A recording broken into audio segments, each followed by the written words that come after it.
Buckle up, wrestling fans. We are on fire from the live casino and hotel into Philadelphia, Pennsylvania for the Triple Sticks edition of the Championship Wrestling Association Showcase event. Philly may be coined the city of brotherly love, but tonight's Warriors are here to put on a show tagged Folkstyle Going Pro. And it's all presented by our friends at Resilite. That's right, it is a wrestling night in Philadelphia. Good evening and thank you for hanging out with us on Rockfin Wrestling Fans. Welcome into our Barbarian Apparel broadcast studio for tonight's Defense Soap pre-match show alongside my man, a legend out of Katanning, Pennsylvania, Jason Nolf. I am Smitty. Jason, such a pleasure to have you here with us tonight. How excited are you for tonight's card? I'm super fired up. It's going to be an amazing card. I love folk style wrestling. It's going to be a great night. Let's take a good look at this card. I'll tell you what, 6 great matchups, but I am really looking forward to the 140-pound matchup with McGee and Nahshon Garrett. It's going to be high-flying, high-scoring, and it's going to define folk style going pro. How about you? I'm looking forward to this 170-pound matchup between John Van Brill and Quincy Monday. I've wrestled them both in the past, and they have a little bit of clash of styles, so I'm excited to see how that one comes down. All right, well, hey, that's enough of the talk. Let's get right to it here at 130 pounds, again, from the live casino and hotel in Philadelphia. Let's go. Let's go.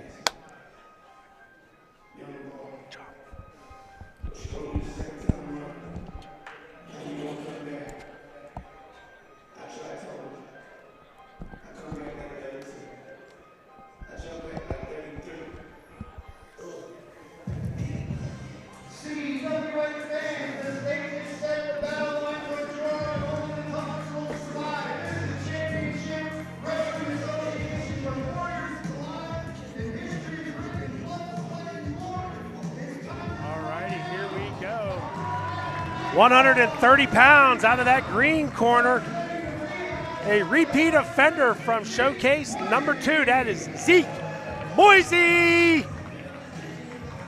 He brings such an energy, Jason, doesn't he? Oh, yeah. I remember watching him when he was back at Pennsylvania State Championships. He's always brought the energy. He for sure does. Queuing up his opponent out of the red corner here.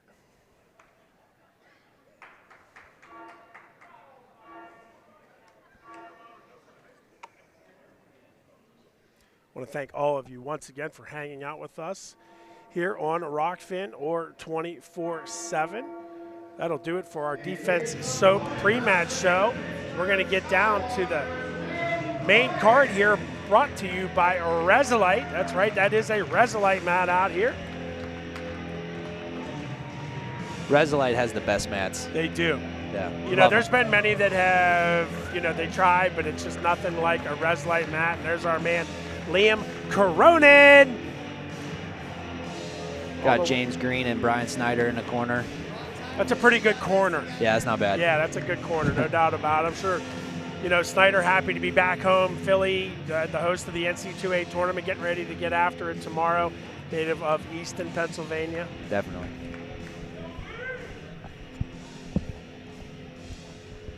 All right, again, Zeke Moisey rocking the green singlet, the Lehigh Valley Hellbenders. If you're wondering what a Hellbender is, it is a very large salamander.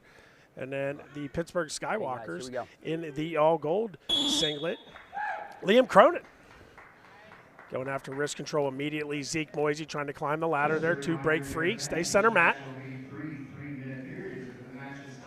Good stutter steps, both wrestlers wrestling from the open. Very low cat-like styles. Swing single shot right there by Zeke Moisey in on that left leg, looking to bring it all the way up. Nearly a split position there for Cronin. See if he can change off, get to the 2-point takedown. He's going to go with a hard dip. Cronin going to give up the 2-point takedown. How about that finish there? Yeah, that was a great single leg sweep finish. His opponent was doing a good job of staying on his feet, so Zeke took 2 hands to his leg like a baseball bat and swung it like a golf club and was able to finish that takedown easily. And he didn't allow Cronin to really dig in, get in on that whizzer, start fighting the hands. So Cronin down, left side cover here for Moisey. He's going to go with the thigh pry to the right side, suck him right back into the crab. As the claw up around the left hand, Cronin trying to peel hands on that left side. Great forward pressure here by Moisey on the left side, but Cronin's going to sneak out the side door for the 1-point escape. So it is a 2-1 match. That's right, 2-point takedowns here at the CWA. So it is 2-1 in favor of Moisey. Left side underhook. Nope, cleared out right there by Moisey. Stutter step to the left by Cronin. See if he can get to his offensive leg attack. Shot attempt there, nicely blocked off by head and hands defense. Jason Nolf knows a thing or two about that. Hands and head always in good defense, but of course a great stance too, first and foremost. Yeah, position is everything in wrestling. If you can stay in a good stance throughout the entire match, you watch guys like Carter Starachi, he barely makes any mistakes because he's always staying in perfect position. Wrestle center. Couple of half shots right there, and then Cronin's going to jump down. It looked like he was looking for a dump to a barrel roll. Good sprawl response there by Moisey. Here comes Cronin back up to his feet. Moisey trying to tie up that left hand, collar tie on the right side for Liam Cronin. See if he can take advantage of it, get Moisey circling. He needs to get to his angles here. As Moisey punches an underhook on that left side. Nice job by Cronin to block off, keep that elbow down. Left side collar tie here for Cronin.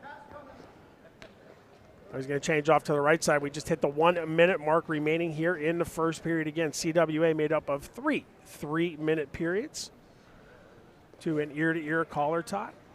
Our head official, Sammy Julian, 23 years of experience, including 3 Olympic showings. Representing Pottsville, Pennsylvania, home of the oldest brewery. It's called Yingling. That's where Sammy Julian hails from. Left side underhook without head position.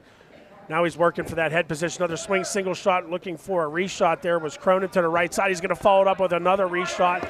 This time nicely defended by Moisey. 20 seconds left here on the clock.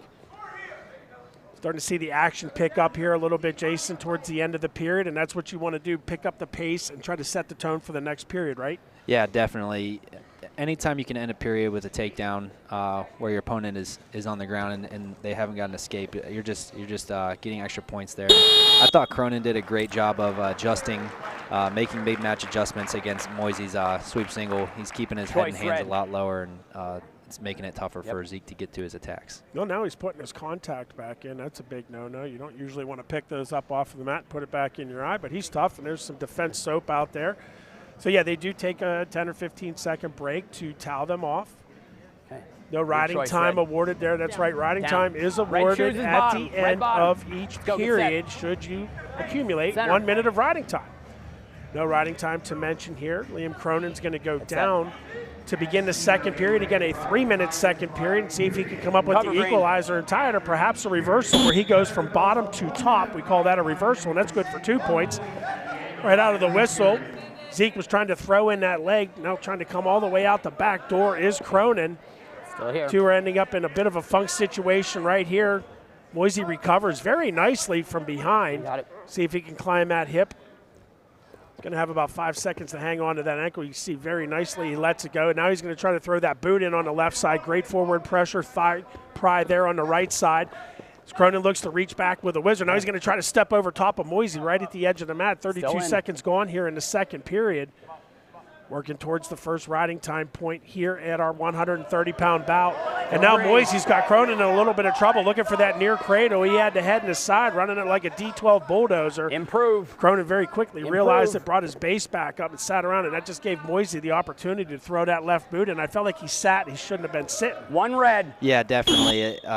There was a lot of good wrestling going on there, and earlier in the period, whenever Cronin almost escaped, you could see that Moisey dropped down to that funk roll and was able to pass the leg and stay on top. That's crucial wrestling whenever you can kind of continue wrestling right there.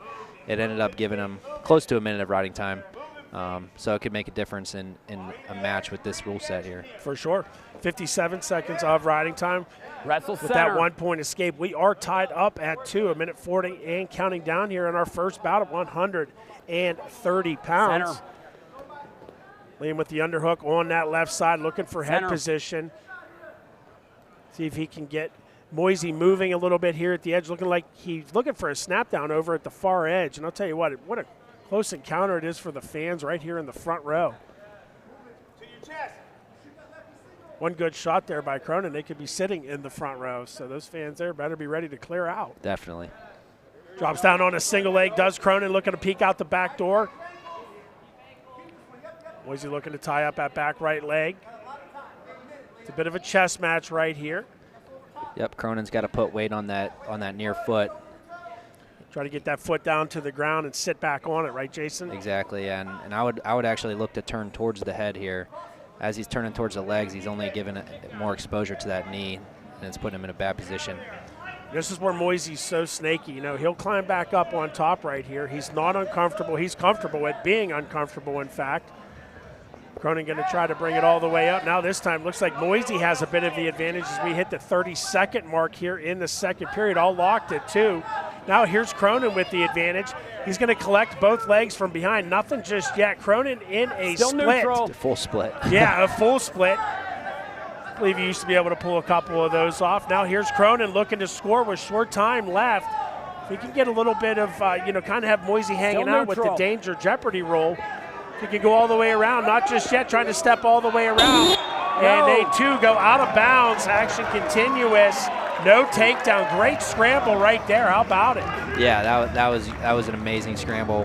Like we talked about last period, trying to end the period on top is crucial, and Zeke did a great job of preventing Cronin from being able to do so. Indeed. Your choice. You just got to keep moving.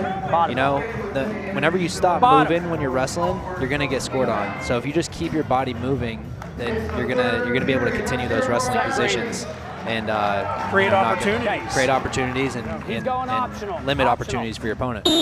Okay, so no riding time. We are still locked at 2. We're in our final period, the third period. 1 green, we're neutral. Cronin's going to give him the 1-point escape off of the optional start and get back to his offensive leg attacks. He was in on a leg attack there for about 90 seconds, but an incredible scrambling ability by both of these wrestlers. No 2 points awarded. A little bit of upper body action here. Cronin's trying to push the pace here. I got a stall green. We're playing There's the edge. There's the first stall call right there on Moisey. Then Cronin comes in on a fireman's carry right at the edge. And where does Moisey go? Right to that back ankle. But you can see this time Cronin's smart. He's sitting on it. Yeah. Good strategy right there. Now Moisey trying to sit the corner, scoot all the way around. Now there's Cronin going to duck his head under and try to come back out the back door once again. He's going to bring that left arm around, windmill it, catch that far hip. Yeah, that's smart of Cronin there. He's got to keep his feet protected. He's got to keep weight on his foot. You can see as soon as Zeke brings his foot off the mat. 2. Yep. And right there, Zeke knew it. He was going to give up the 2, and he didn't want to give up 2 and more, Jason. So he just gave up the 2, allowed to get back to work here. He is down now. It's 4-3. What is it? 2-point takedowns. Yeah, 2-point takedown. Yep. I'm sorry, after the escape. So 4-3. Here comes Moisey back up to his feet. They're going to go out of bounds. It's going to be this time stalling on red. Going to give him the shove out. This is a good first match. Yes, it is. A lot of action. Setting the pace. A lot of scrambling. Okay. 1. We're neutral. Okay, Cronin going to give Moisey the 1-point escape. That's the equalizer. 4-4 with 90 seconds to go. How much riding time is there? Anybody know?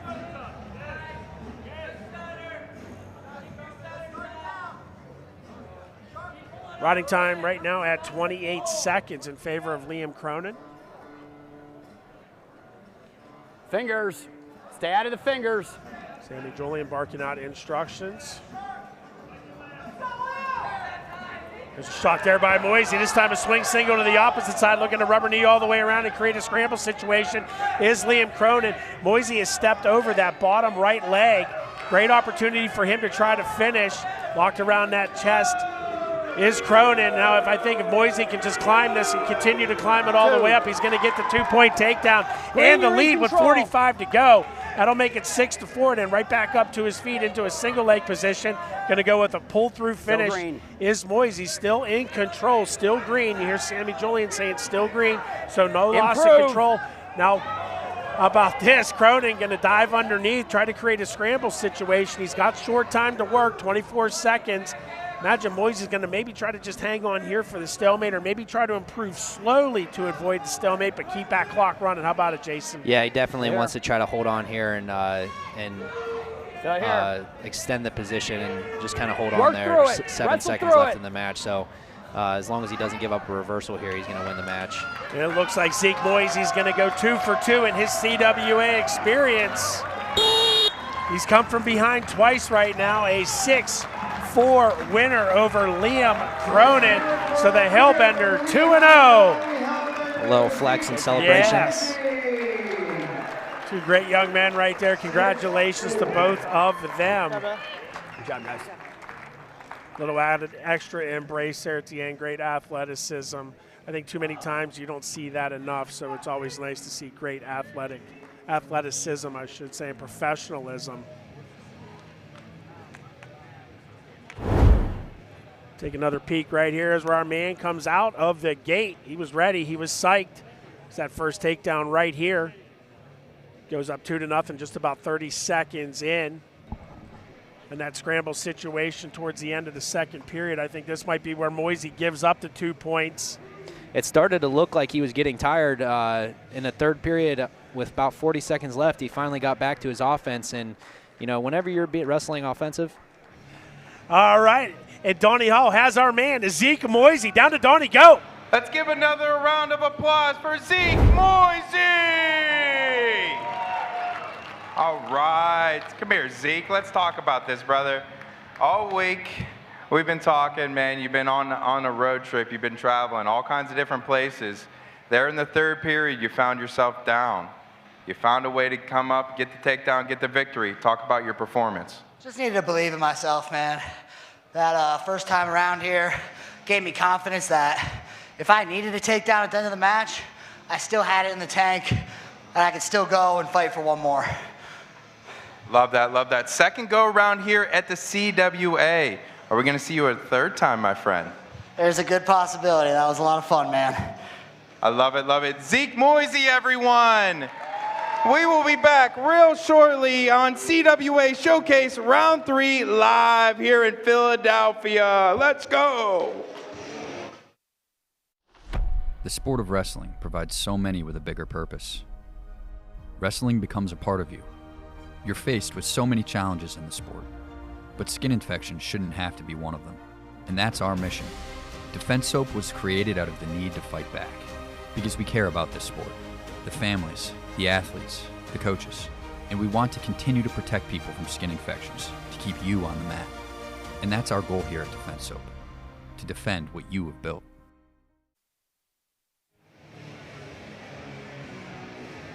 All righty, back here to our broadcast booth at Live Casino and Hotel in Philadelphia, Pennsylvania. One match in the books, 5 to go. Coming up next right now is 140 pounds, where we'll queue up the green corner. And our good friend Nahshon Garrett. Nahshon is now, we'll call him like almost a 3-time offender. He wrestled in the Showcase #1, where he's victorious over Micky, Phillippi, another Pennsylvania kid, 19-15. And then he was our color analyst up at Showcase #2 in Williamsport. And here he is doing a nice little sprint into a forward roll. A little pre-match celebration. Style, right? Yeah, a little pre-match celebration. He really brings a lot of style points, but he loves to score. How about it, Jay? Definitely, yeah. He's one of the most explosive wrestlers here tonight. He's gonna be looking to score a lot of points. He's bringing the energy. For sure. And then coming out of the red corner, somebody with equal energy and equal hunt for scoring points is going to be our man, McGee, all the way from Arizona State University. Of course, our man Nahshon out of Chino, Cali. These guys want that bonus. Yes, they do. They Yeah. want that Smitty's bonus, baby. And I want to follow the man who gets the bonus down to the tables. All right, here we go in the green, the Hellbenders, Nahshon Garrett. New York City response is McGee. Nahshon in on that low leg single. Gosh, he's quick as a cat, trying to come out the back door, locking through the crotch here. Is McGee trying to hold off, not giving up two. Stepping over that bottom right leg is Nahshon, trying to climb all the way up, get a little bit of height. See if he can get that left arm all the way through. It's going to have to be a quick hip heist adjustment here, as both of these guys so quick. That's where Nahshon needed to get to with that left hand. If he can reach all the way up, kind of crowd and work towards the head, secure the 2-point takedown. If he can get to a crossface here and start extending his feet away from Miguel's hands, then he's going to be able to finish the takedown. Still neutral. Trying to get a little bit of elevation right there. There it is.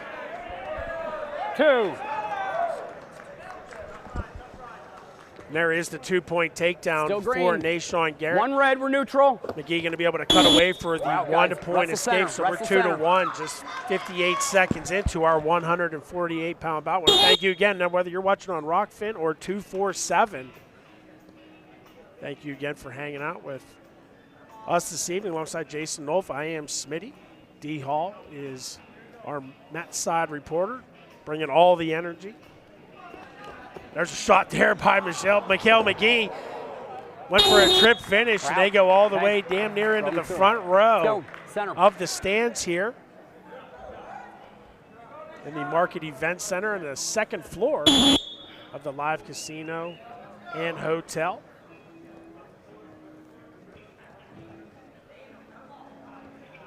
See if McGee comes back to that low double. I mean, he had great explosion. Trying to stay low against Nahshon. He knows Nahshon can kind of blast underneath him, blast through him. He's got that low leg single attack as well. 1:20 to go. We're 2-1 in favor of the Hellbender. That's Nahshon Garrett again, wrestling in his second open up CWA Showcase. Again, he was in CWA 1 and now in number 3. A little bit of music in the background. Red Hot Chili Peppers Jamming for you, yeah. Stutter steps as we hit the 1-minute mark here in the first period, 140 pounds. Swing single shot there by Garrett, nicely blocked off by McGee. Collar tie to the right side for Garrett. This time he breaks free. Dropping down to that left knee again is McGee. It's out of the face, gentlemen, out of the face. Sammy Julian again, our head official. 23 years of experience officiating, including 3 trips to the Olympics. Little misdirect single there by McGee. It's really hard to get anything going if you're both really good wrestling on the outside. Somebody's got to get their hands on the opponent and start moving them, moving their hands and feet, faking, snapping. They're both kind of just staying on the outside trying to blast now each other. It's going to be less effective. Creating angles, I think, is the name of the game. And when the guys have this kind of explosive speed, I think there's a level of respect as we're hitting short time, 5 seconds. And right back in on that swing single is Nahshon Garrett. And how about this? McGee creates a scramble situation. Nearly getting a takedown of his on the own. Garrett wanted the 2. He said no 2. So we go to the second period, 2-1.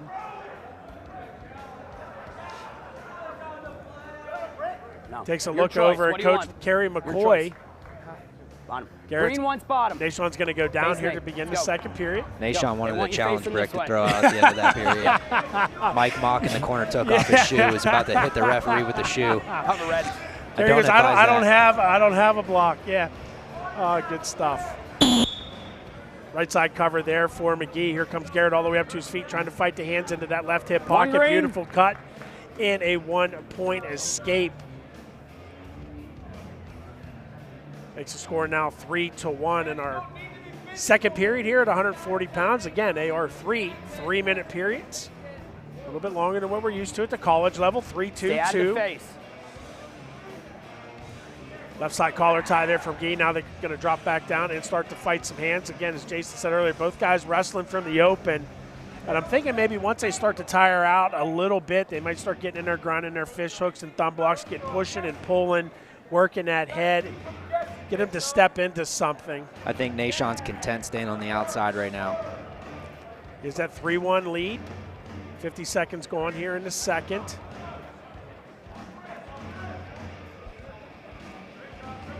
I like the 3-minute periods. I think it really pushes their conditioning, and you start to see a lot more wrestling. Oh, the beautiful gets in on a low double. Locks those knees together, and there's a 2-point takedown. And to follow this, how about this? A 2-point switch. We haven't seen that since Loudon Swain hit it back in Vision Quest. A 2 and a 2. That was a takedown followed by a switch. So it basically called even, 2 and 2, and right here we are, 5-3 with a minute 39. Man, that was a beautiful switch right there by McGee, wasn't it? Very nice. Get set, Green. Well, if you're loving the 3-3-3 so much, Jason, we got a couple of singlets. You get to maybe pick which color you'd like to wear out there. All right, which one are you going to wear? I got to wear. I'll wear the opposite. I don't know if I got to give you the Skywalker. I like that. Yeah, you like the gold? Oh, yeah. I like the New Jersey Mob. That's my favorite singlet. We haven't seen a Mob singlet yet, but we'll get to see one here in a little bit. That could be a big rivalry, me versus you. Yeah, I like it. Pittsburgh versus well, Jersey. Now I know you have Improved, the helicopter Winn-Dixie, Yep. so that's all I have to be able to defend. McGee doing a great job right now, keeping forward pressure. He is. You know, he's really driving the knee up the gazette. A heavy chop there on the right side, reinforcing that tight waist. And what he's doing is he's controlling Garrett's hips. And if you want to be good on top, and I think you can confirm this, control the bottom man's hips. Correct, Jason? Yeah, definitely. Forward pressure, keep driving forward, and control their hips. They start standing up, looking for a mat return here. And that's exactly where McGee is looking. He's going to give him the one-point escape. Gives it a little bit of a handshake. So 6-3 with 45 seconds to go in the middle frame. The Hellbender and Nahshon Garrett up over the New York City response. McGee. And then he's in on a low leg single just like that. Cat-like reflexes. Weight on those hands and forward. So a 2-point takedown, 6-5. How fast was that? I didn't even see it. I blinked. Yeah, that was super fast. That low single, kind of a misdirection low single. And did a really great job of finishing quickly. McGee filling it right now. Able to fly in today. Had some travel arrangements go awry yesterday, but just like a wrestler does, they find a way, and he was able to get in. Double thigh pry. Now he's going to go with a little bit of a broomstick backward trip, if you will. Maintaining control. He's got, as far as riding time goes, he's over a minute now. Yeah, he is over a minute. So with this period, Nahshon's got to be looking to get a 1-point escape to go up 7-5, or we could have a tie match. So riding time is a lock here with short time, 7-5 after that 1-point escape. For those of you that aren't too familiar with wrestling, you know, maybe I should explain some of the rules. When they start in the neutral position and you see them yell 2, that's a takedown. That's where you garner control of your opponent. When the wrestler's that's on the bottom of the defensive position, you get back to the neutral position. We call that escape, and that's good for 1 point. Earlier we saw McGee go from bottom to top. That's 2 points, and then we call that a reversal. So they're going to reset the riding time clock. But after the escape and then the 1 point for the riding time, because you can garner a 1 point for riding time in each period. So it's 7-6 in favor of Garrett. Now he's going to be looking to get some riding time of his own right here, looking to control the hips. Not much forward pressure, but there's some hand fighting underneath, and a very smart McGee not reaching in. He doesn't want to give up wrists.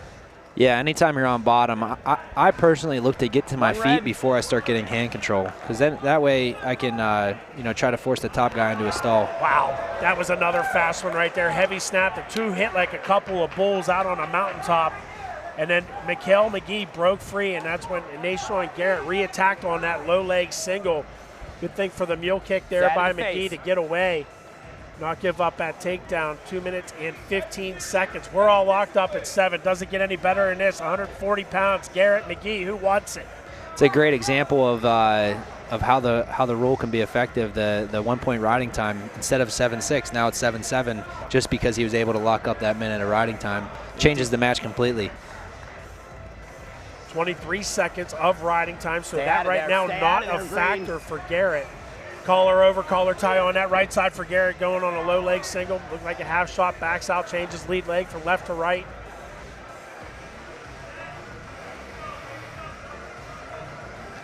Garrett's looking to keep his right leg back now. Last time he got taken down was that misdirection low single to that right leg. So you can see he's leading his left leg a little bit more. See McGee taking a deep breath right there. He's got something cooking in the oven. Maybe saw a mistake. He'll come back to it. He's looking for that misdirect low leg single once again. Could we have a bonus time here at 140 pounds? Still have a minute 10. Let's not get too excited. Start planning the overtime parade just yet. Snap down right there by Garrett. Nice job circling to his right there by McGee, not giving up any angles to those legs. I think we're going to see a big sprint in this last minute. Last 45 seconds. You know a thing or two about sprints, don't you? Oh, yeah. Oh, yeah. Yeah, this is the time to win the match right now. Whether it's the time to win the match or you have to push for your team to get that major or get that technical fall in a tight duel. Yeah, you got to keep wrestling the entire time. You know, never be content with where you're at. Keep looking to build your lead. These wrestlers looking to get a lead. Indeed, yeah, we're locked at 7. Half minute to go.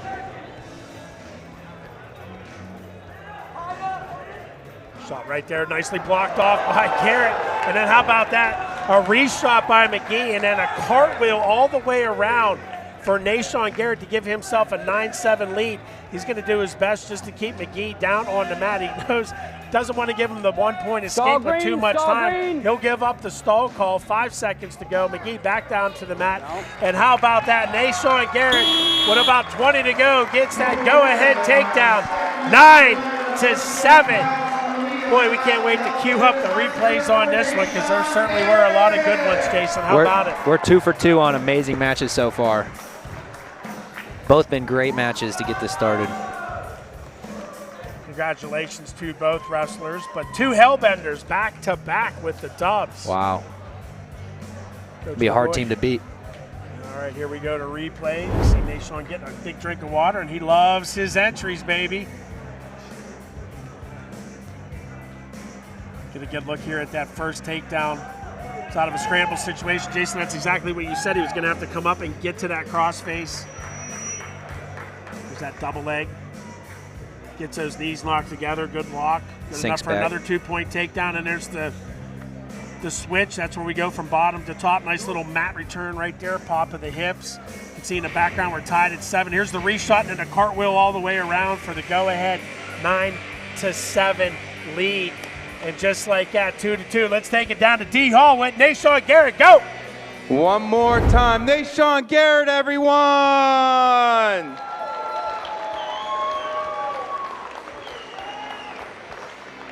Nahshon, the first time I had you sitting here in the winner's circle, you told me we're creating our own reality. You stepped on the mat the first match. You were up in the broadcast booth on the second match. Back out here for the third match. 9-7, kind of a football score. Got there. Talk about your performance. I wanted to continue flowing, moving. Obviously, you're wrestling a guy who's quick, he's fast, he's powerful. He's calculated, extremely calculated. And when you're wrestling someone like that, you have to be aware of where you are.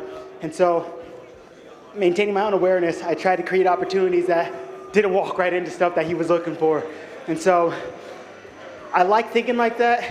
It's a little bit different than I'm used to thinking, but today I was able to create, excuse me, today I was able to create the opportunities that I needed to create, and it worked out in my favor. Talk about that last takedown, getting the job done at the end of the match. I mean, it was go behind, you know. I shot a shot. It's what you drill in practice. So it was textbook, go behind, drill. So it shows up in big matches when it counts, when it matters. And so today we got to see it. I'm very thankful to be able to be here and to be in the crowd, and it's really wonderful. Awesome. Nahshon Garrett, everyone. Fellas. Shot Docs are the premier wrestling shoe sponsor of the CWA. They have outfitted teams and athletes like Rutgers University and Olympic bronze medalist Sebastian Rivera as they work to bring you the best and most comfortable wrestling shoe known to man. Go to shotdocswrestle.com to get yourself prescribed a pair, and you won't regret it. Well, 2 for 2 on good action. Jason Nolf, man, your thoughts on those first 2? I think whoever the matchmaker was tonight did an amazing job of picking the most exciting wrestlers to be here. All right, let's get to our third bout of the evening. This time 160 pounds. A couple of guys from the fine Commonwealth here of Pennsylvania coming out in the green corner. Max Murin. You remember him from Iowa. Young Guns wrestler. Young Guns wrestler, absolutely. Same with Micky. Central Cambria guy. Yeah, these guys are actually been friends for a very long time. Actually, you know, they were talking about going to the same college together. Of course, Micky Phillippi ended up at the University of Pittsburgh, and he enters for the red corner. That's Micky Phillippi rocking the Pittsburgh Hellbender, the singlet that Jason Nolf will be rocking here at some point in time. I do like the Central PA whitetail jerseys. I do like that color. I like the name. Yeah, of course, the whitetails, yep. I love deer. I have some back at the B&B. Oh, yeah? Oh, yeah, we brought some. Let's go. Yeah, we got some venison. Let's go. We'll be back, everybody. All right, here we go, 160 pounds. It's Murin, it's Phillippi, it's a couple of old buddies from the Young Guns Wrestling Club getting after it here in our third out of 6 bouts. CWA Showcase number 3, live from the Live Casino and Hotel in Philadelphia, Pennsylvania, on the eve of the NC2A Wrestling Tournament. Again, let's go. Collar over collar tie there for Phillippi. Phillippi wrestling in his second showcase. He was in showcase number 1 against the aforementioned many times Nahshon Garrett, where he failed by decision. Hear this, 19-15. Murin in on a head inside single, nicely blocked off and then jacked up, and then he's going to go with kind of a windmill into a single. Wait forward on those hands on Micky for a 2-point takedown. Micky very quickly up to his feet. Looked a little disappointed. He gave up on that one. So 2-1. There's a duck attempt there by Murin. Yeah, he's got to not let Max get to that underhook. You know, whoever's controlling the underhook is a lot of times controlling the tie. So right here, Micky's back into the seatbelt position, and he's looking to score. This is where it's a bit of a chess match right here. Murin trying to get a little bit funky. I don't know what we call that. Do you have a name for that one, Mr. North? I don't know. I tried it one time. I got taken down. It didn't so work. You did, so we called that it didn't work takedown. Yeah. Nice little elbow pass right there into a head inside single. Brings it all the way up. He's got it into the crook of the elbow. Good opportunity to finish. Don't let Murin dig in, get onto those hands. He's trying to mine in that wizard with the left hand. Good opportunity here for Phillippi. Oh, get down on that ankle, bring it all the way up. Work yourself back towards the center of the mat. Yep, he wants to pull him back to the center here. Get that baseball grip on that and swing down on it. He's going to try to look to catch that left hip, and he does right there at the edge of the mat. And that'll give Phillippi his first lead of the bout, 3-2. With 68 seconds to go. He has exactly 1 second of riding time, does Phillippi. So we've exchanged a pair of takedowns here early on. Micky's known for being a really tough top wrestler, so I'm excited to see what goes on here. Left side cover. Saw Murin bring that elbow in, not allowing Micky to come inside, try to tie up wrist. Here comes Murin all the way up to his feet. Phillippi's going to drop down to the crotch. Going to give him the 1-point escape, and there we have ourselves a tie bout, 3-3 here at 160 pounds. Again, Murin and Phillippi out there in the first period. Looking to work at 2-on-1 is Phillippi. 2 break free, work back, center mat. Great fakes. Yes, awesome fake right there. And you can't fake unless you're checking that level, too. The level's got to come down. You need to sell it. And, you know, let's keep an eye on that because Micky may come back to that with a little misdirect off of that head inside single, come back to the high crotch, but not before Murin fires himself a double leg shot from the other side of the circle. Little snap down looking to go behind here for Murin. He almost had a near cradle locked up, but he does have himself a single leg. Brings it all the way up, looking for that baseball grip. Now looking to trip on Micky. Micky trying to create a scramble situation out of bounds, but can't get that left leg out of the way fast enough. Murin keeping that left piggy in. Let the clock run all the way down.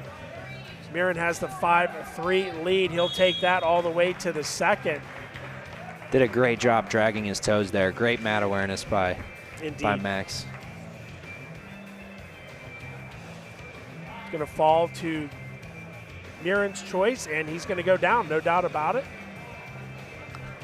He did a great job in the first period sealing off right away. Right off the whistle, he's sealing off so that Micky can't get it inside control. I was waiting to see if Micky would switch sides here, but he didn't. So he comes in with that elbow under, or the palm underneath. Now he's going to be able to slide it in. He's looking to elevate that right leg, maybe slide that right high boot in. Comes all the way up to his feet. He's going to look to go with a broomstick trip as well from the right side. Looking to tie up wrist. He's going to have to work for an attempt on that returner. He's going to get banged for stalling. He's able to pinch the knees together. Good mat return right there. Again, it's not the actual return. It's the attempt to return. No point awarded just yet, but Murin able to cut away. Build that lead now 6-3 after that 1-point escape. 32 seconds gone here in the second period at 160 pounds.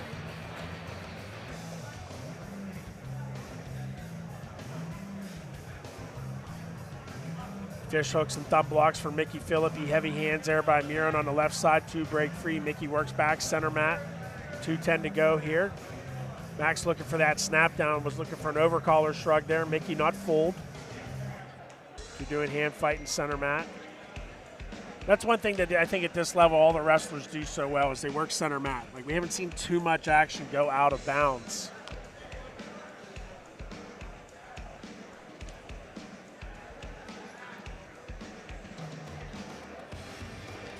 Murin trying to control that 2-on-1 Russian tie there, and Micky just fighting hands. Micky trying to stay square out in front. Keeps good head position. Shot there by Micky. Looking to drive all the way up. He's into an underhook and then an inside trip attempt there by Murin. Micky able to backstep all the way out of it. Under 90 seconds to go here in the second period. Looking for a drag to a duck there was Micky. I hate when people try to control my wrists when I'm wrestling. I'll remember that. Yeah. You got to be effective at looking clearing. for an inside trip out of that front head and arm. He wants that. He does bad. He wants that duck too. Looking for a little slide single there was Micky Phillippi as we are under 1 minute to go here. In just the second period, we have another period. Again, 3-minute periods, all three of them. There's a swing single brought up nicely. Going to go with a trip and secure of the takedown. Micky came up very quickly. I think he was looking maybe to have the brick thrown, but we don't have bricks at this level. Micky's going to try to cut away here at the edge of the mat. It is 8-3, cuts away, make it 8-4. But a nice takedown there by Max right at the edge of the mat. A good job by Micky, too, to get to his feet and get an escape. And yep. That way he can try to get a takedown to close out this period and kind of closing the gap. Great point. You don't want to, you want to finish the period on top, but you don't want to finish the period on bottom. Definitely. Just a matter of who has more of the will, right?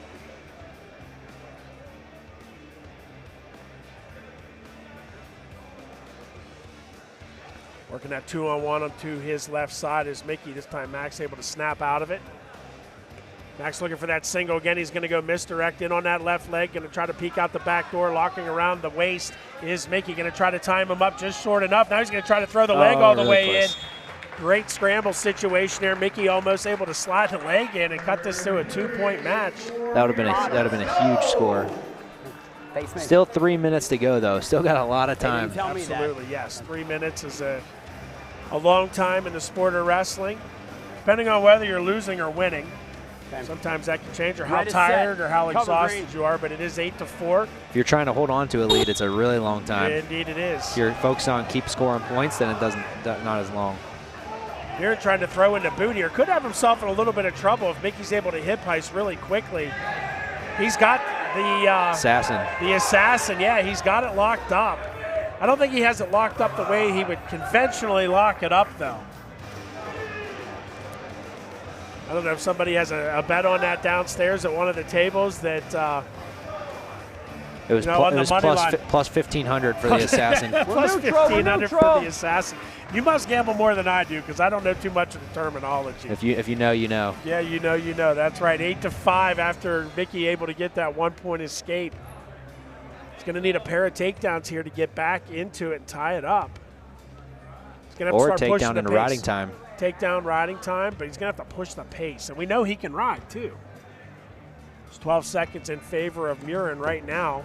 Fires another shot. A missed opportunity for a reshot right there as Max stepped up a little heavy with that left foot. Under 2 to go. Micky trying to escape all the way around. Max is going to collect himself another 2-point takedown. One red, we're neutral. 10-5, now make it 10-6 after that 1-point escape. Max continuing to work. I think he's starting to look to score bonus points now. Where you start to push the pace. If you're Micky, you're going to push the pace to get back into the match. Only down 4. Take down to his back, 2-2. We haven't seen any near fall points counted yet this evening. We're in our third of 6 bouts. Inside trip, this time he stepped right into the welcoming hands of Micky. He's got the single brought all the way up. It's down to the crook of the elbow. He's got to get Max moving a little bit and try to finish a little bit quicker. Right here, he's going to, Max was trying to roll all the way through, so there's a 2-point takedown. Makes it 10-8. Micky's going to give him the cut, makes it 11-8. A little bit of chit-chat happening out there now as we're under 1 minute to go here in the final frame.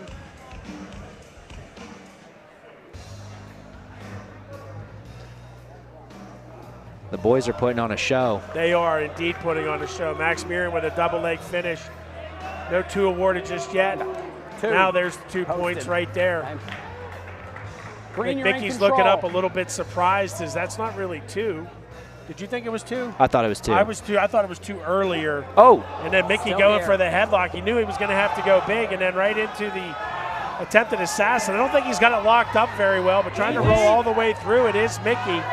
Could there be some near fall points counted out? You said it's plus 150 or plus 1,500 5 swipes is 3 points 5 in this rule swipes is set. 3 points. Good job, Jason. Yep, we got it. So throw up another 3. It'll be a major decision, 16-8. 17-8, excuse me, with the riding time. 17-8, your winner, Max Murin, the PA, Central PA, Whitetail. Over the Hellbender, Micky Phillippi.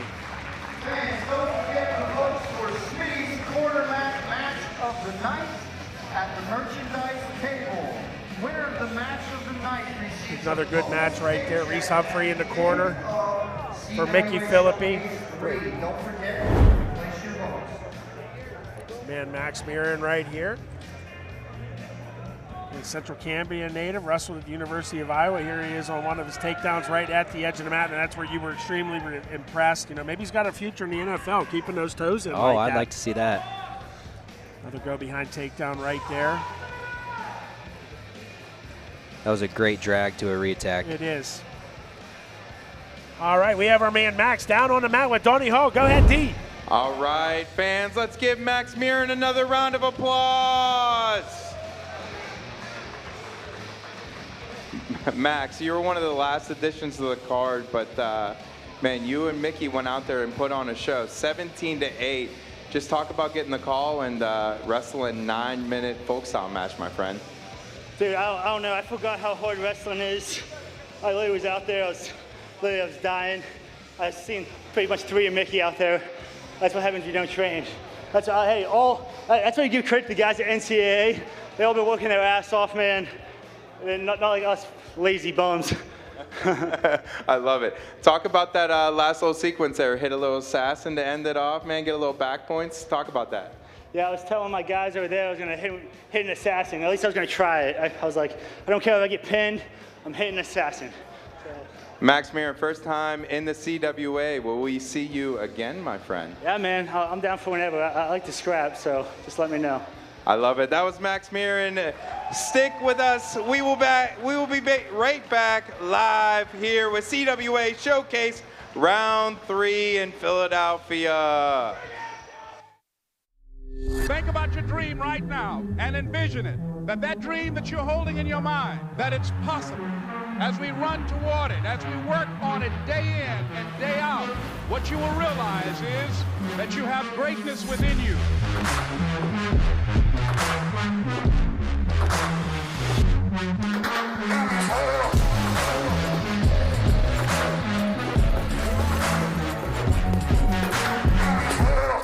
What you'll realize is that you're more powerful than you can ever begin to imagine. Pepperoni pizza. All righty. 3 down, 3 to go. This time it'll be 170 pounds. Is that one you're looking forward to, buddy? Oh, yeah. Yeah, coming out of the green corner, we're going to have JVB John Van Brill. Yep, that's right. He's repping the Founders.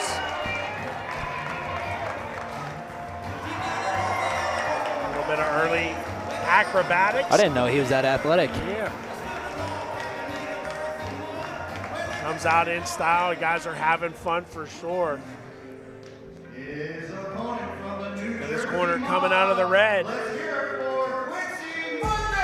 Our man Quincy Monday, repping that New Jersey mob too. This is my singlet right here, Jason. I love that they're having fun with it. That's what wrestling's supposed to be about. Is going out there, scrapping, having fun. Everybody's brought the show tonight. You know, but they're maintaining. They're being gentlemen about it. You know, there's no off-color tomfoolery, if you will, for lack of a better term. I like that. Yeah. All right, here we go. 170 pounds. John Van Brill and Quincy Monday. Quincy looking to get things started here early on with some leg attacks, looking for a block back hook go behind was JVB. Punching that underhook to the right side is Quincy Monday. This one's going to be another one of those, a lot of action going on type of match. He's trying to work that underhook on the right side. JVB trying to circle all the way back up to his feet. I actually think he's waiting for Quincy Go in the middle to step in, and then I think, he was waiting for something to happen there, maybe get a shot off. But instead we have a stalemate. 30 seconds gone here in the first period. 170 pounds, match 4 of 6 here on Rockfit. Both club and heavy. Got some boxing going on out there. Yeah, they do have some boxing and a little bit of smiles. Bobbing and weaving, if you will.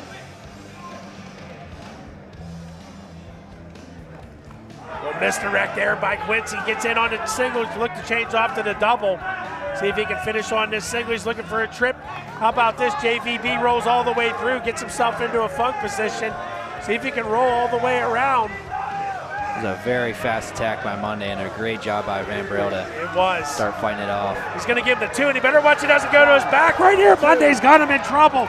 He's counting the lights here at the event center of the Live Casino and Hotel. Not where JVB wants to be. Trying to fight off the fall. He's got 90 seconds to do it. He's going to have to try to get that right arm all the way through.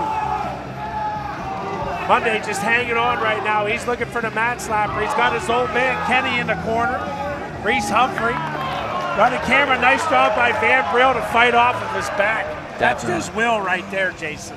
Yeah, a lot of wrestlers would give up in that position, and he's setting a great example of how to keep fighting when you're on your back. It might not look great, but again, there's still 7 minutes left in this match. Plenty of time to get back to scoring. And I love how you reference setting the example, because there are plenty of youth wrestlers in here. I'm sure there's plenty of youth wrestlers at home. Never give up. Yeah, he's down 5-1 after that 1-point escape. But how many times have we seen a wrestler winning 14-0, and with a second left, he gets pinned? I had one of my club guys at the state tournament going against a regional champ. He was down 9-2 going into the third period, 2-minute period, and came back and won 11-9. Just like that. There you have it. You see it all the time. Never give up. That goes in life too. Just all, not just on the mat. Quincy Monday in on another one of them lightning single head insides. Now he's going to look to come up, crash down on the party with the cradle. He's going to bring JVB's leg all the way up. This time a little bit of a cleaner finish. You're in control. He anticipated the roll that time and dropped his knees to the mat, and that way there was no space to roll through. Great point. Now he's going to throw that crossface from the right side.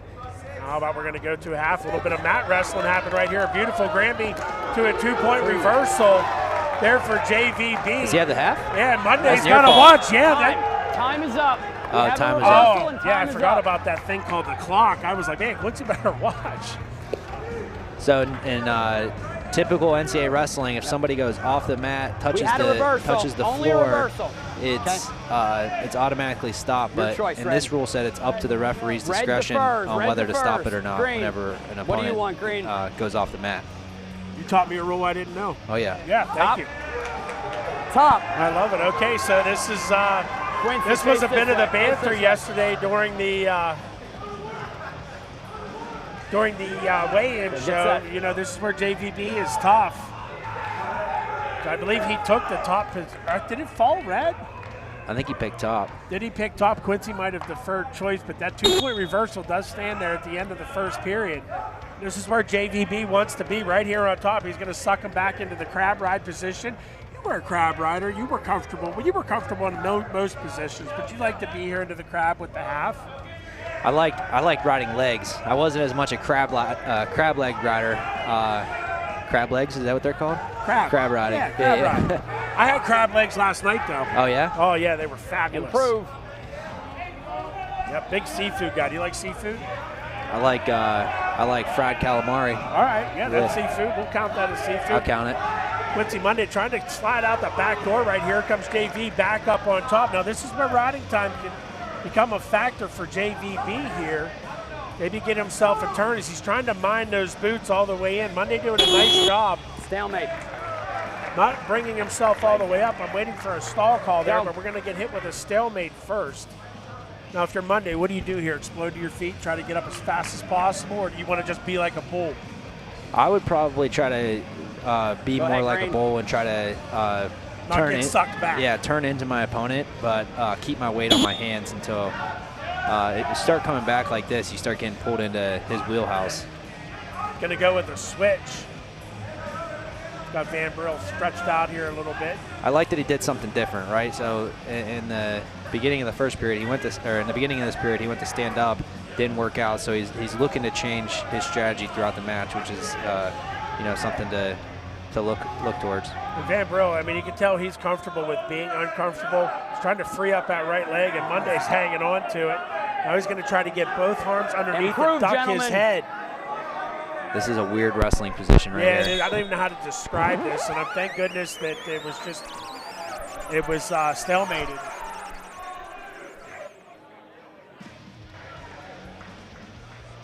So we'll get a stalemate here with minute 32, 7-3 for the New Jersey Mob wrestler. He's a minute and a half of riding time right now, so as long as it stays over that minute, he's going to score a point. Left side cover, he's able to mine in that high boot on the left side. Up nice high on the thigh, wants to try to get those hips buried down, bring those knees up, really get that forward pressure. Nice job by Monday, able to swim his leg back down to the mat. He's got to remember, he's not wrestling international I was about to say the parterre same here. thing. Yeah, he's going to have to get up. He's going to get hit for stalling right there. That's his first one. His second one will cost you a point. I'd have to say at this level, they're not going to dilly-dally around. He'll hit him quick if Quincy doesn't try to improve his position. I think they're about to hit him again. 50 seconds to go here. One stall call on Quincy Monday. Riding time. And on you. Let's go. Wow, this time he's going to hit JVB. Let's go. Let's go. So the riding time point is a lock. Get set, Red. For this Both period. guys. Let's go. See if Monday changes up tactics. Little wiggle knees. Cover. Shake those knees out. Get ready to catch that leg, maybe shuck. Comes that leg from the right side. He kind of went with the good, was trying to step all the way up. Now he's going like a bull, trying to maintain a nice solid base here. That's a great job of trying to catch that shin and toss him off you. Yep, right here it is. 30 seconds to go in the period. JVB needs to get up on that foot and drive up over this right one. If Quincy's going to hang on to this, I'm going to have to say he's going to probably get hit. He very wisely lets go of it. But with this much experience, you know when you have to improve yourself and how much you need to improve yourself to avoid that stall call. Now he's got those boots in, trying to stretch out Quincy. Short time to go here. Time will expire, so a 7-3 lead goes 7-4 with 1 point of riding time. Your choice, Red. A little banter there. Van Brill trying to get Monday to go down. Doesn't take the bait. Yeah, it doesn't take the bait, that's for sure. 7-4, final 3 minutes to go here at 170 pounds, John Van Brill and Quincy Monday. Although if Van Brill can manage to sneak a takedown, he's proven that he can, stay on top the rest of the period and then take it into overtime. But we haven't seen overtime yet. We came close there. I want to see it clinch. Bring it to the clinch. I haven't seen one yet, but I believe the only overtime that we ever saw was Meach and Jordan Wood in Showcase 1. Yeah. And Jordan Wood almost did. Actually, he did do to Meach what he did to Schultz out at the, I believe that was at the national tournament when he lifted him in the air. That was insane. Yeah. That was insane. It was one of the greatest matches I've ever seen. Well, if we don't get to see a clinch tonight, guys, maybe me and Smitty, me and Smitty will go out and start in a clinch, and then first to a pin wins. Okay. I'm game. I'm game. Here comes all the over/under bets, and people are like, "Where is that line?" I'll bet on me. I would too, buddy. I would too. Minute 50 to go here for JVB. There's a stall call on both wrestlers. Not a lot of action to really mention here in the third period. That's why Nolfi and I were able to kind of set up our match, the seventh bout of the evening. Now here's Monday in on a head outside single. Van Brill. He's going to try to hook onto that arm. Looking to sit the corner here. Yeah, Van Brill, he's going to try to hook some legs. Monday's going to have to be careful he doesn't scoot the corner. Again, Monday being very methodical, almost surgical, if you will, pops his head out. This could end in a stalemate right here, and indeed it will. We're up. Sammy Julian got bored, and so were we. JVB Center, guys, kind of holding on to that knee a little bit. Remember, stay in contact, stay in contact. There's another one of the CWA rules. They want to encourage that contact. In the center circle. Yes, in the center circle.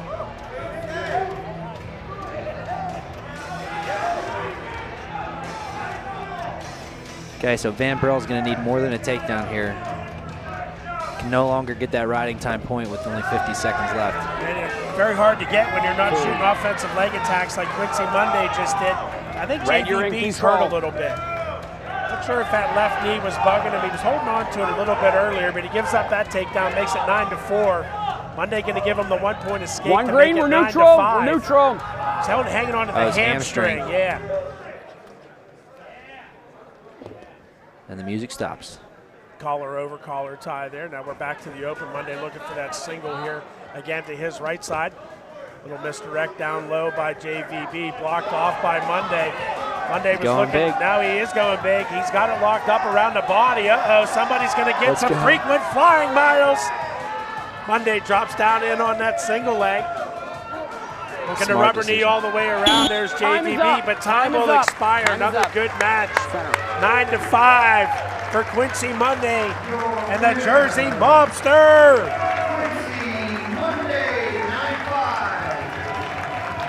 Great match.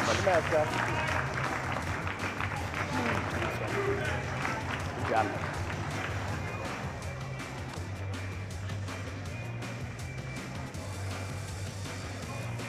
Couple of class act characters right there. You know, they were creating some banter along the way, but shaking hands, engaging in the coaches' corners. Q-Man right here in his entry. Pumping up the crowd. Yes, sir. Great atmosphere here. He gets that first takedown. Goes high on the single, a little bit of a scramble situation. The second takedown for Monday, he was able to defend that where he dropped down to his knee and avoided that roll. You know, creating that funk situation there by JVB, and there's where he gets headlocked to his back, nearly pinned. And again, this is for all you Utes out there. Never give up.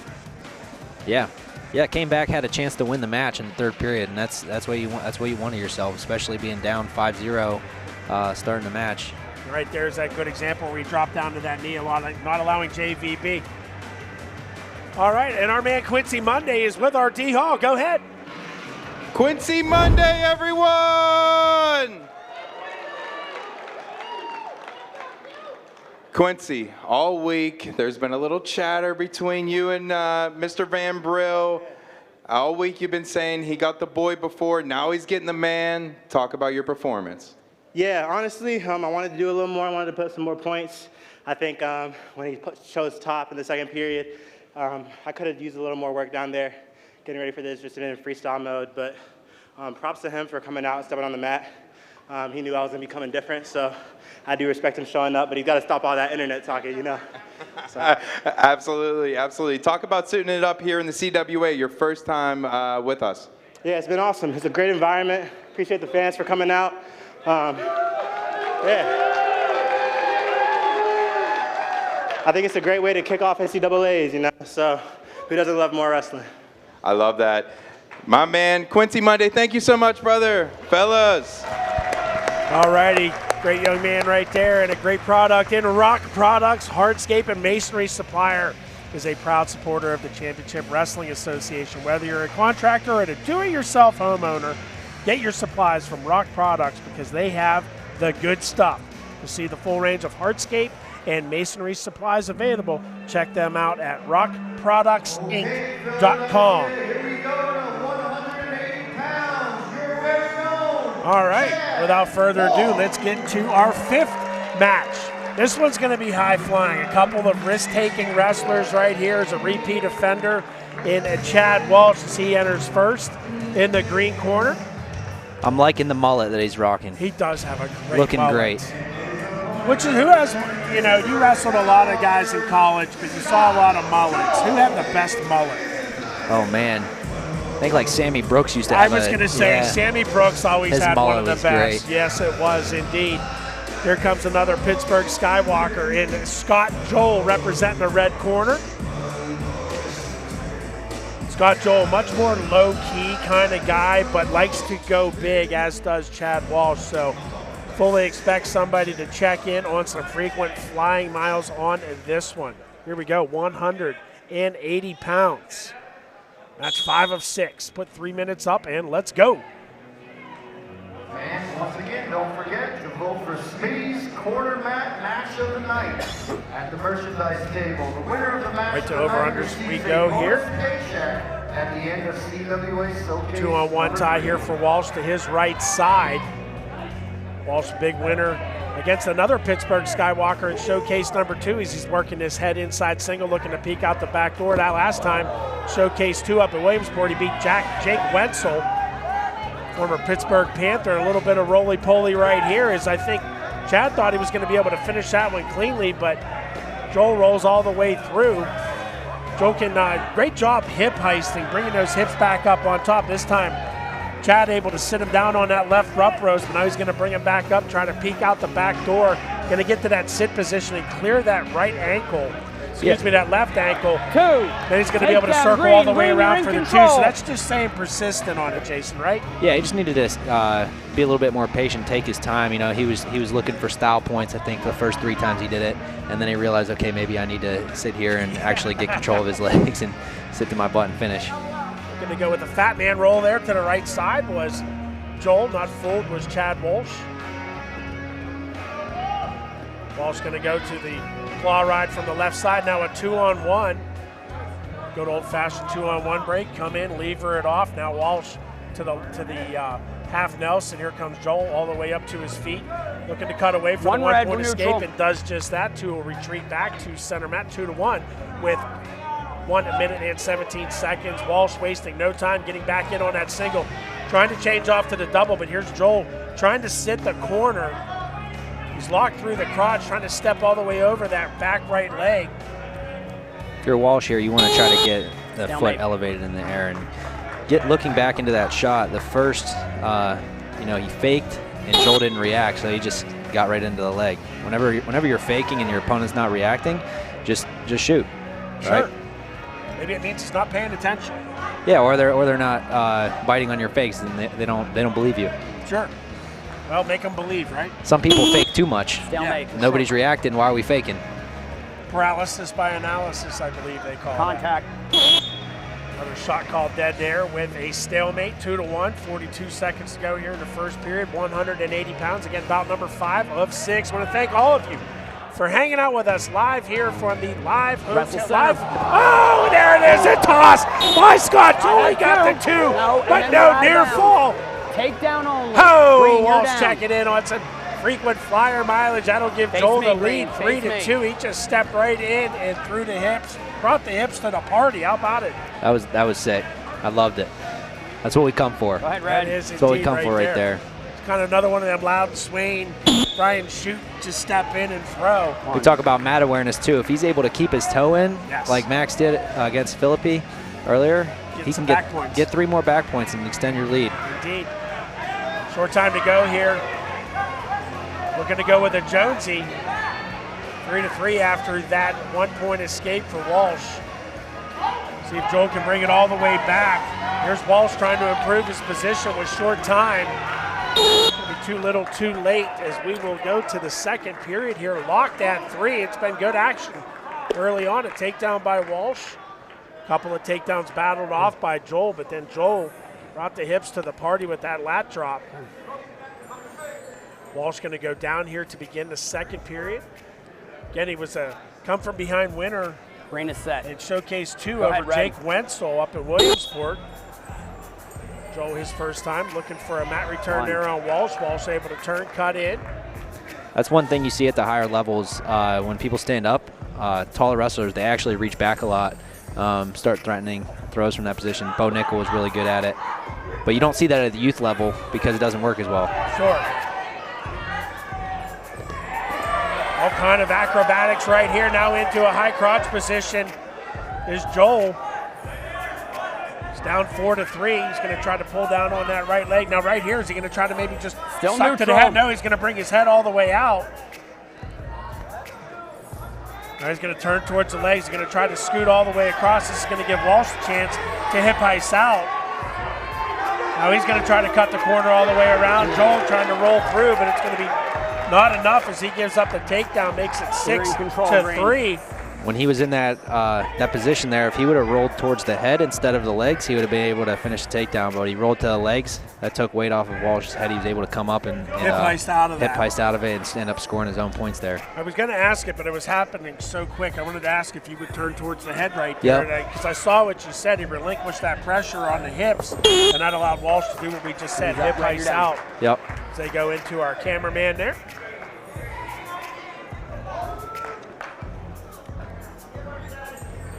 Set, Red. The cameramen have to stay locked in. They do. Or else they're going to get taken out. Indeed. I saw it. Red is I was set. watching Cover CWA green. basketball. I know, don't make fun of me. It was the only thing on TV the other night. I like basketball. Do you like basketball? I do, yeah. I like it during tournament time, but I saw that, the guy that sits underneath the hoop on the stool, he just got absolutely trucked. It's crazy. Yeah, it is. Yeah, I like all sports. Looking to wing down on that half. He needs to watch how he rolls through. Walsh catch you on your back for a 2 count. Nice little lift and mat return there to the right side. He was kind of half committed to that standing Grammy there. And it came down on that shoulder right. Yeah, you don't want to see that. Joll pushes back. I know Scott's parents are in the house.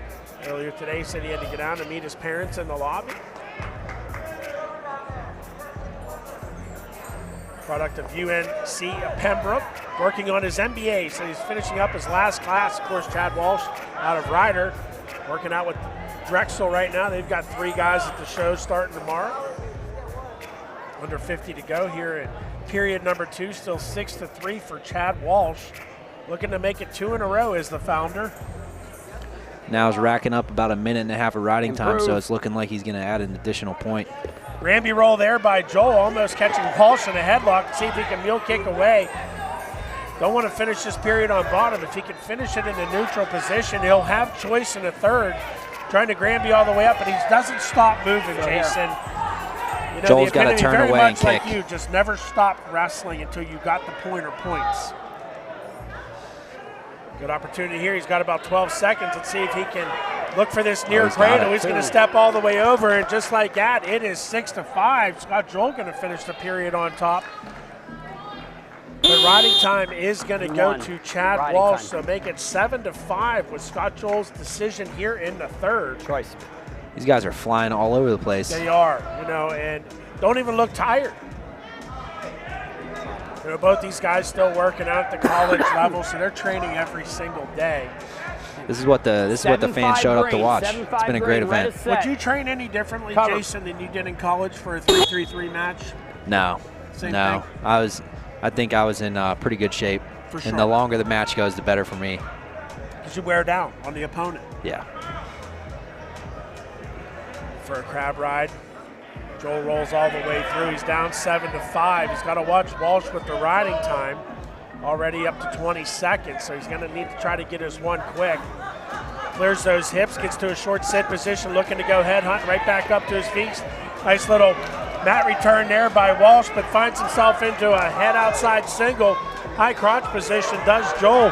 But how about Walsh bringing the hips to the party? Just kind of bull rushed him. Knocked Joll right back down to his belly. He's going to have to build that base. 44 seconds of riding time. I think that's an effect of the 3-3-3, building up a little bit of fatigue. Sure. As you saw, he did make a good adjustment there. Joll did. Fully committing to that Granby out of the mat return. If you would have just kept moving, get to your feet, start kicking away, get that escape, but he kind of stopped. He got into the leg and stopped, and then Walsh, like you said, was able to just give him the hips, and now he's breaking him down flat. And Scott Joll doesn't look like he has a lot of energy left. Looking to go to that switch position, but left that trail arm behind. Now with a 2-on-1, Chad Walsh maybe looking to roll through here. Joll able to clear it. Walsh doing a good job keeping those toes dug in, making Joll carry his weight, really imposing that will and saying, you think you're tired now, I'm going to continue to wear out on you. Yeah, that's one of the most exhausting positions in wrestling, is trying to build off your belly. That's why you got to have great technique. If you have great technique, then you don't have to use as much energy and strength. Sure. Don't go there. Yeah, exactly. It's the second worst position to be in wrestling is your belly. First worst is on your back. Of course. Walsh going to try to keep that right piggy in bounds, wear the clock down to 1 minute. Out. He blown dead out of bounds here with 66 seconds to go. Riding time is a lock for Mr. Walsh. You're down red.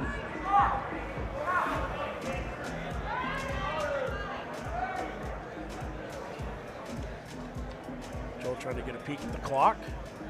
Minute 6, right side cover for Walsh, going right to a Granby roll, more of a forward roll, if you will, and then right to his belly.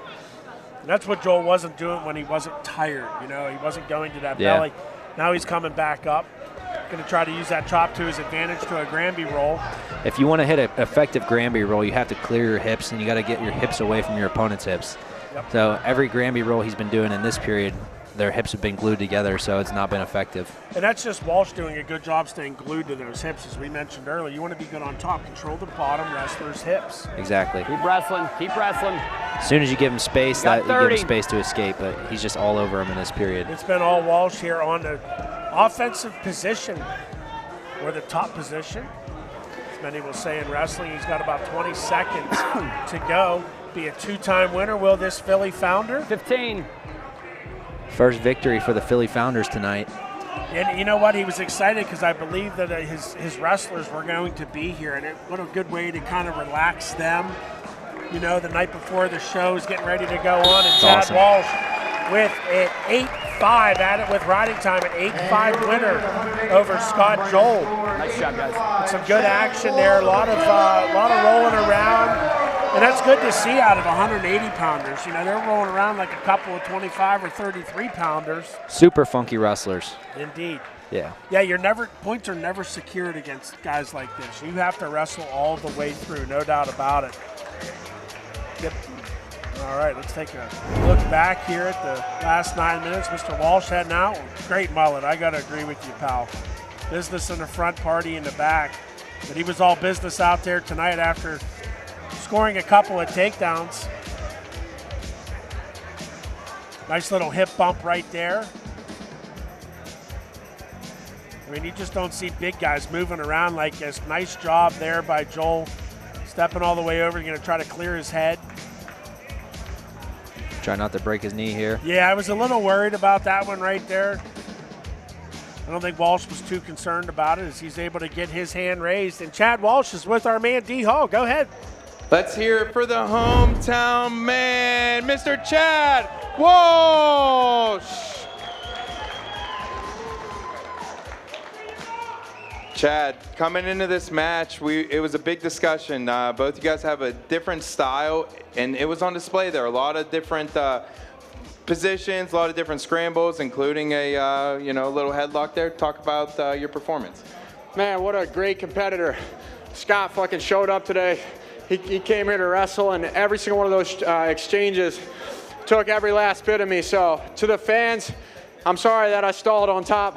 You know, I know it's a little bit of a just chop and ride, but I think both of us were kind of spent at that time, so it was more a battle of who wants it more, and I just, was chopping and driving. I don't know, but for those exchanges, I'm looking at a couple of them up there on the screen, and those were 50-50 for 30 seconds straight, it felt like. So, I mean, the match was kind of, I know you guys enjoyed it for the first 4.5 minutes. I'm sorry for the next 4.5. No, that's okay.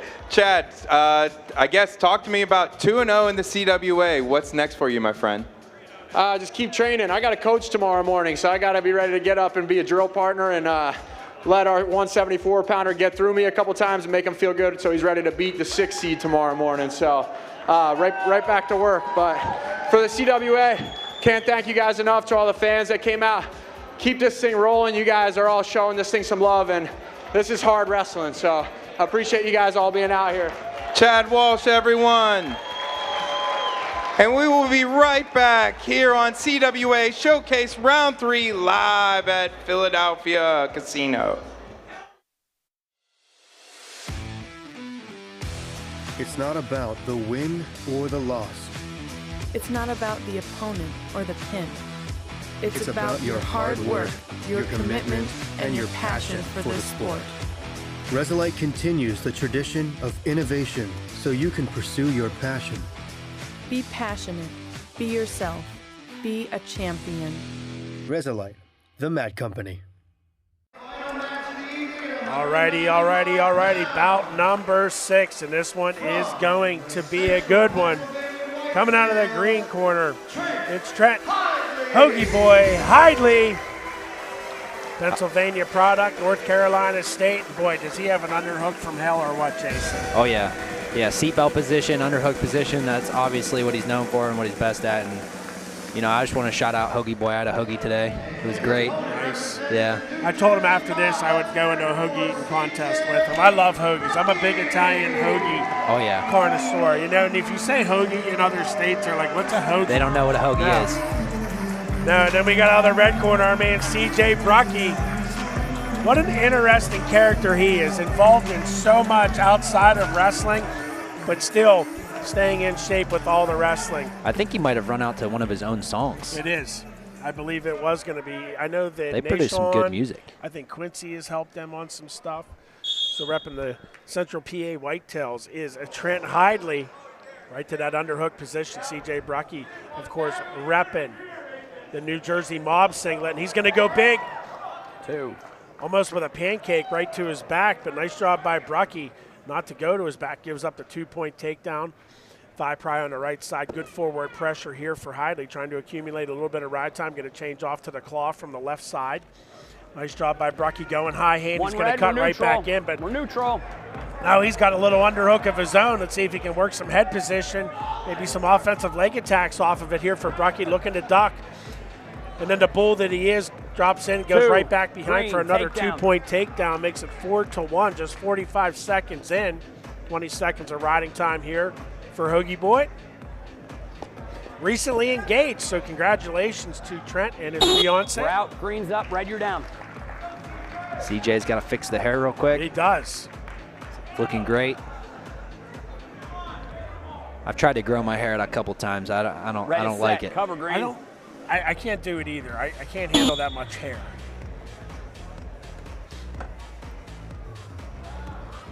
One red, we're neutral. 1-point escape there for CJ Brucki.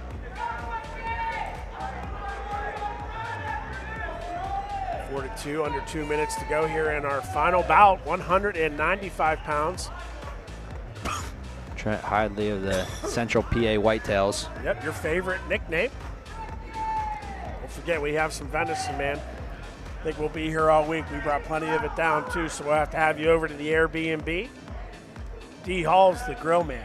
Let's go. Oh, yeah, he can make some meat, brother. Yeah, I'm telling you what, buddy. He's been living on the carnivore diet, so he knows a thing or two about making some good steaks.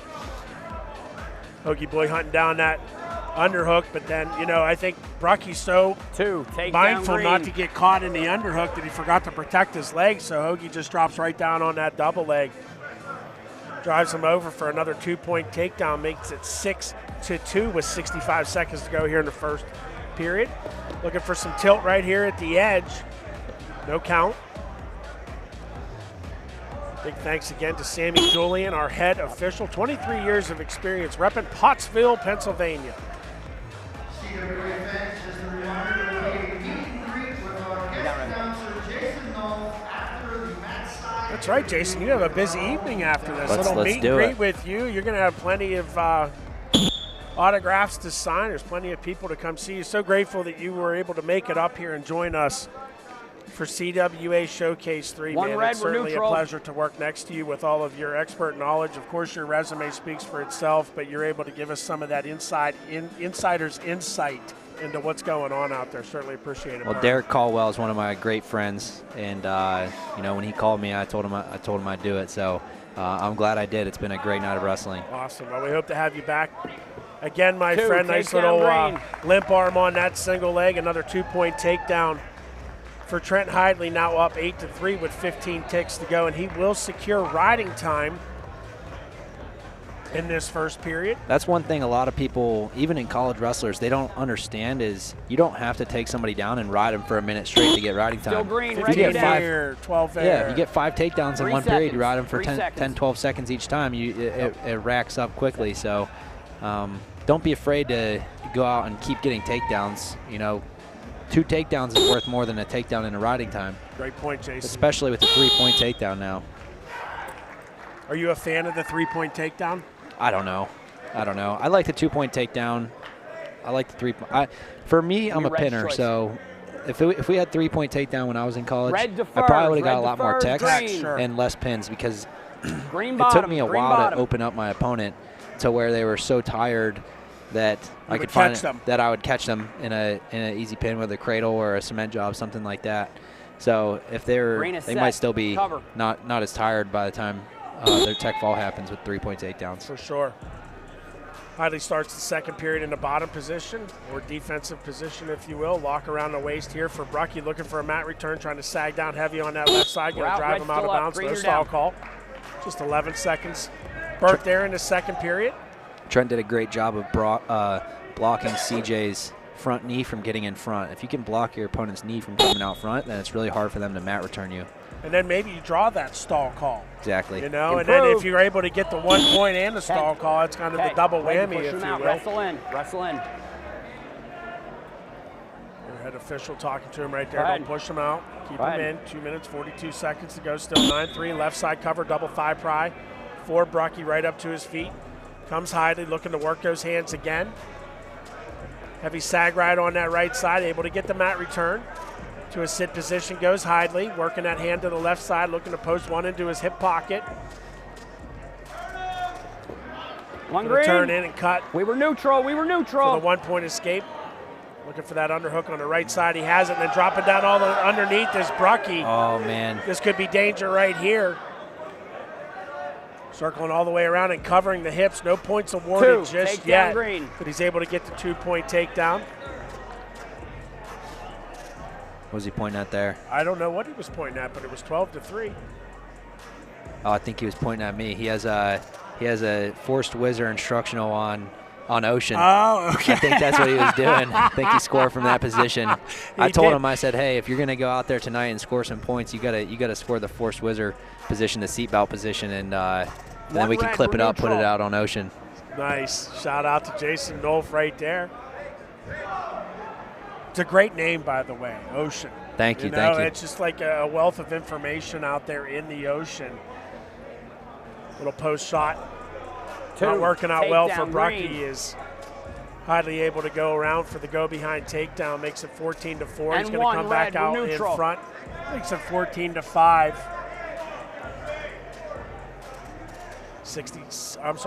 70 seconds to go here in the second period.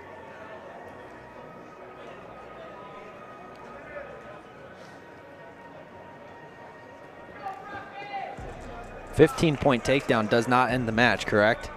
No. You can score a 20-point. Tech falls are, I believe, 20. Yeah, super tech. Yeah, super tech. Seatbelt position here for Hidlay. Back right into at that the forced edge. whizzer. Is that what you call that, a forced That's whizzer? what he calls it. Okay, a forced I whizzer. call it a seatbelt. Okay. Yeah. Forced whizzer, okay. Up, red, you're down. I call it the seatbelt, but Trent didn't calls get it a the point forced that whizzer. time, though. No point that time. Needed to drop down to that far ankle. Was able to secure the 2 point takedown. Oh, he did. Okay, he did. 16-5, 33 Red ticks is to go set. in the middle Go period. ahead, green, cover. Left side cover. Going to do a great job crowding the hips, does Hidlay. Good forward pressure. Look at him staying up on his toes, knees off the mat, forward pressure. Stay out of the fingers. 20 ticks. Back underneath the arms, going to circle over to the right side. Still good forward pressure. Hugging that hip, thigh pry to the left side, claw with the right. Nice knee slide there by Brucki. Needs to try to cut away quickly. One red, we're neutral. Got to have a knee slide. That's where you get that hip separation and you're able to cut away from your opponent. And he didn't finish the period on top. He finished neutral with the point on the board. So 16-6. Riding time not a factor in that point. I'll give you 30. I'll give you 30. We're going to take a towel down moment here. Okay. Great show here tonight. CJ, Again, want to your choice, thank buddy. everybody. Especially want to thank our production Red crew, shoes and TDS. bottom. Red bottom. Doug and company have done one hell of a job.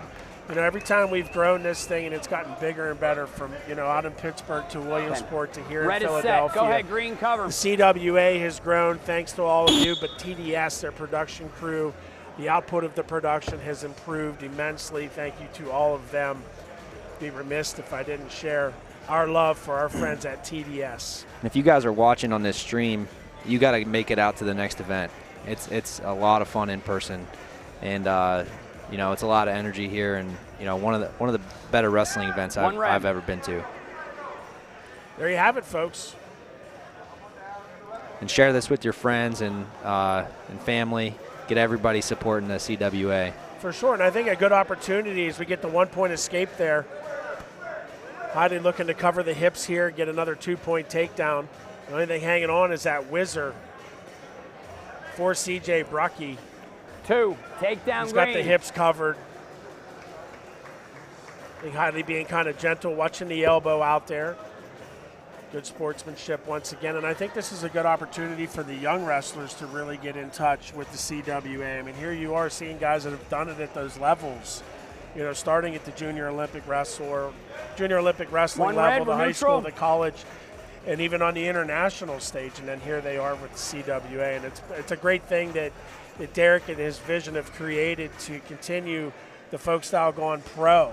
You know, giving the guys that want to wrestle Folkstyle another platform to wrestle on beyond the college years, because there isn't one that exists, Jason.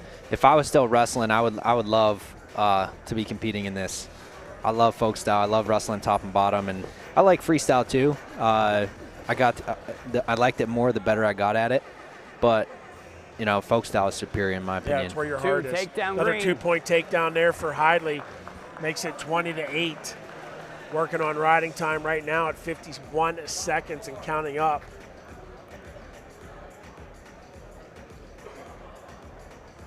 At the 60-second mark right now in our final bout here at 195 pounds. Green's up, red, you're down. 58 seconds, 58. These guys are big too, man. They look like 215-pounders. Oh, yeah. Shout out to our public address announcer too, Todd Hockenbrock. Teammate of mine at Bloomsburg University many moons ago. Right side cover there for Trent Hidlay. Had some folks checking in. Marky Vuano, Donnie Hall's best friend, was checking in. Our girl Hannah Mears. 1 red, we're checking neutral. in. Thanks for all the kind words. Love you guys. It's just a great kickoff. Oh, what a nice heel pick right there. Looking to finish it off with an exclamation point. Will do so with a 2-point takedown at the edge of the mat. Half minute to go, 22-9. Riding time is a lock, so looking at a 23-9 decision.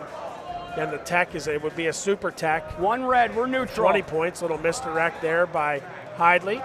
Going to drop back in on that head inside single, circle the corner, cut the corner. Looking to windmill out, but Brucki able to bring that arm back up. I think maybe he was looking for the big gun, the big throw right there.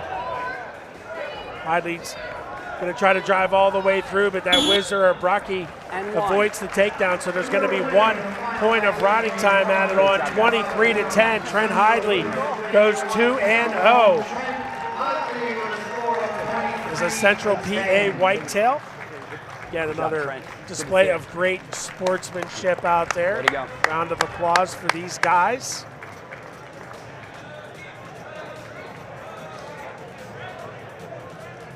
Man, D Hall will get a word with Trent Hoagie Boy Hidlay here in just a little bit. First, we're going to get a look back. There's Hoagie Boy's entry right there. It was almost trouble right out of the gate there, pretty big for Brucki after that pancake, but Brucki able to fight off, not go to his back. And then Hoagie Boy, he's just a bull. Yeah, he does a great job in the underhooks, and then when he gets to the leg, he's looking to elevate it right away. And I think everybody there, they're being so mindful of that underhook that they forget he also has other offense. He's like the San Francisco 49ers of the 80s, just weapons everywhere. So he certainly put on a good show here, put the cherry on top of the sundae, and we're going to send it down to our man D Hall, who's got Hoagie Boy with him. Go ahead, D Hall. And give us some love for our main man, Trent Hidlay. Trent, second performance here in the CWA. Go out and put 23 points on the board. Talk about your performance. Yeah, it was awesome. Shout out CJ. CJ, come out here. We're doing a group interview tonight. Yeah, let's go. Hey, give it up for CJ. Guy's a beast. Big love. It's hard to wrestle with this man. Anybody for 9 minutes, but I tell you what, this guy's got a pace like nobody else. I told him at the end, I said, go do it. Why not? Go do it all. Yeah.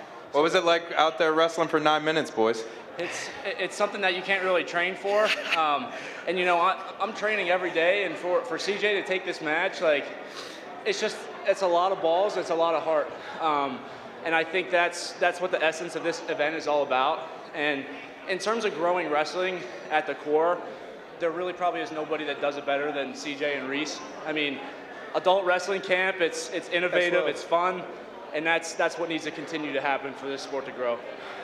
I appreciate that, man. The answer is only one. It's yes. Every time the phone rings. So big shout out to what you guys are doing. And Trent, hell yeah, brother.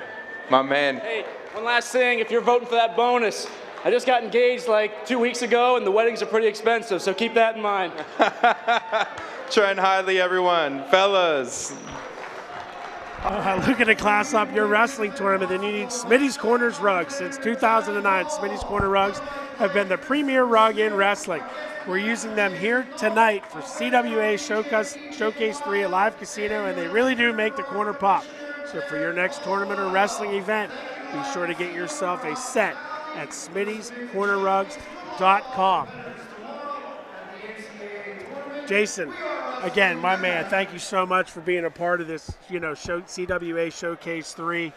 It's been a pleasure. 6 awesome matches out there.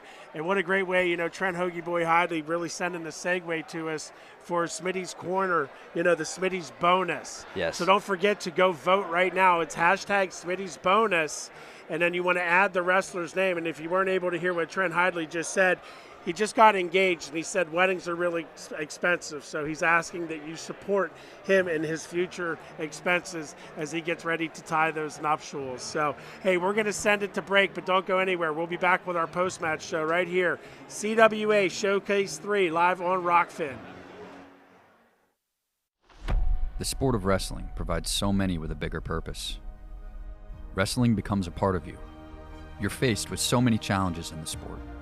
But skin infections shouldn't have to be one of them. And that's our mission. Defense Soap was created out of the need to fight back. Because we care about this sport, the families, the athletes, the coaches. And we want to continue to protect people from skin infections, to keep you on the mat. And that's our goal here at Defense Soap, to defend what you have built. Think about your dream right now and envision it. That dream that you're holding in your mind, that it's possible. As we run toward it, as we work on it day in and day out, what you will realize is that you have greatness within you.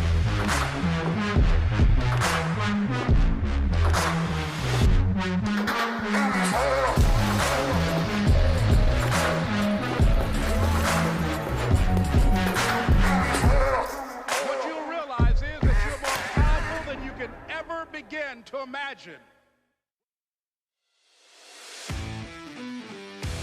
It's not about the win or the loss.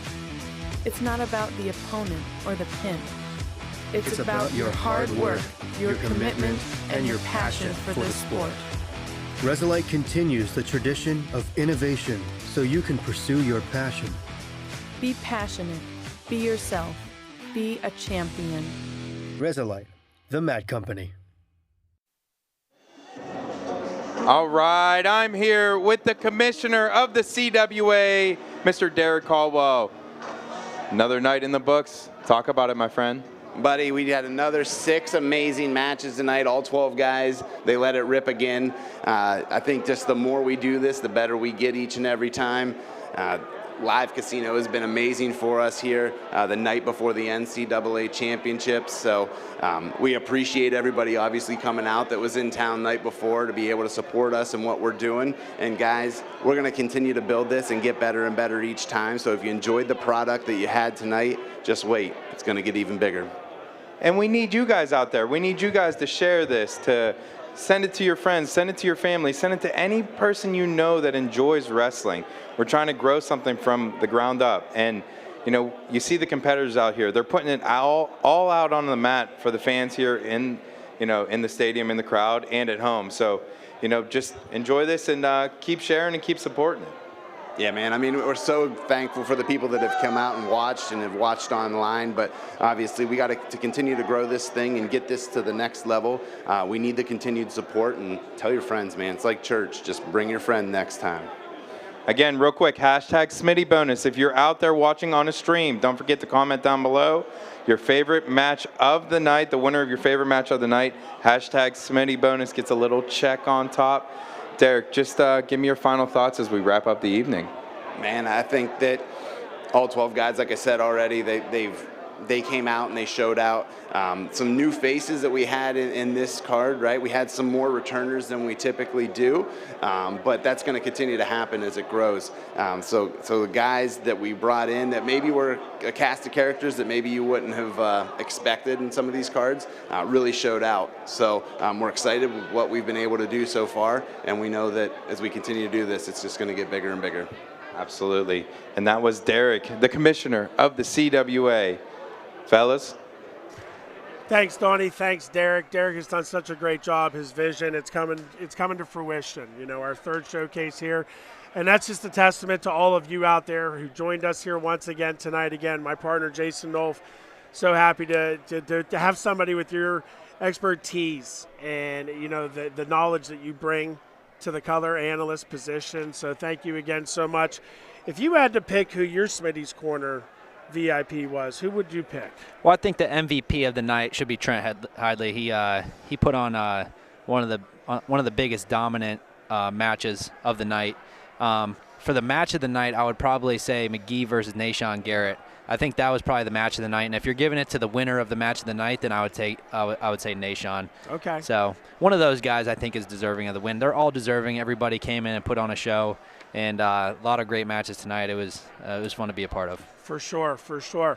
Well, hey, you're going to have to check in to our to all of our social media channels on Instagram, CWA Wrestling Championships or Championships Wrestling Association. And we're on Facebook, we're on X, Twitter, Instagram as well. And that's where you'll find out who gets the Smitty bonus for CWA Showcase number 3. And I think we're ready to put a cherry on top of this and maybe get downstairs and play a little bit of something. We got to get some venison in us later too. So, hey, for our whole entire crew here, D Hall, of course, TDS, they're our production crew. Thank you so much to Derek, to Neffer, to Hockenbrock, to everybody. DJ Wild was supplying all the music. My man Jason Nolf. I am Smitty. Until CWA Showcase 4 to be determined, you remember the drill. Take care of yourself. Take care of each other. Bye-bye.